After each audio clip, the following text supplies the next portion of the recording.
എവിടെ എത്തി മുജാഹിദുകൾ? ഇസ്ലാമിലെ ഓരോ മത നിയമങ്ങൾ വെട്ടിമുറിച്ചുകൊണ്ടിരിക്കുകയാണ്. വിശദീകരിക്കാൻ സമയമില്ല.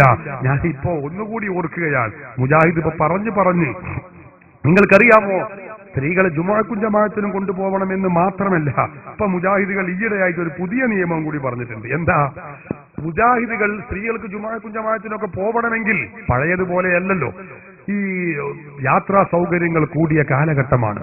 പഴയ കാലത്ത് നടന്നാ എല്ലാവരും പോയിരുന്നത്. ഇപ്പൊ അങ്ങനെയല്ല, ഇപ്പൊ വാഹനത്തിലാ. അപ്പൊ കാറിൽ പോകാം, അതുപോലെ ജീപ്പിൽ പോകാം, പലതിലും പോകാം. ഇപ്പൊ അതൊന്നുമല്ല. ലാസ്റ്റ് ഒരു മുജാഹിദ് സുല്ലമിയോട് ചോദ്യമാണ്. എന്താ ചോദ്യം? അല്ല, സ്ത്രീകൾക്ക് ബൈക്കിൽ യാത്ര ചെയ്യാമോ? ബൈക്കിൽ യാത്ര ചെയ്യാമോ? എങ്ങനെ? സ്ത്രീകൾ ഒറ്റയ്ക്ക് ബൈക്ക് വിട്ട് പോകാമോ എന്നല്ല, അതിലാർക്കും സംശയമില്ല, അതിപ്പോ എല്ലാവരും പോകുന്നുണ്ട്. അവിടെ അല്ല ചോദ്യം. ചോദ്യത്തിന്റെ മർമ്മമുള്ളത് എവിടെയെന്ന് ചോദിച്ചാൽ, അന്യ പുരുഷൻ ഓടിച്ചുകൊണ്ടിരിക്കുന്ന ബൈക്കിന്റെ പിന്നിലിരുന്ന് സ്ത്രീകൾക്ക് യാത്ര ചെയ്യാമോ? അന്യപുരുഷൻ ഇതിങ്ങനെ ഓടിക്കാണ്, അതിന്റെ പിന്നിൽ സ്ത്രീകൾക്ക് കയറിപ്പറ്റി പോകാമോ? സ്വാഭാവികമായ ചോദ്യം. മുജാഹിദിന്റെ വനിതാ മാസിക പുടവയാണ് എന്റെ കയ്യിൽ, അതിലാണ് ഈ ചോദ്യം.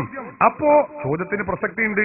കാരണം സജീവ പ്രവർത്തകനായ അയ്യസുബുകാരന്റെ ഭാര്യയാണ്, അവൻ ഗൾഫിലാണ്, ഭാര്യക്ക് പള്ളിക്ക് പോകണം, വേറെ മാർഗമൊന്നുമില്ല.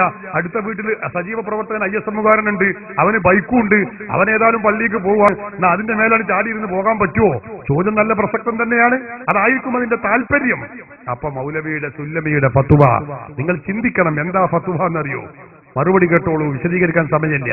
എന്നാൽ ഇസ്ലാം നിർദ്ദേശിച്ച മര്യാദകൾ പാലിച്ചുകൊണ്ട്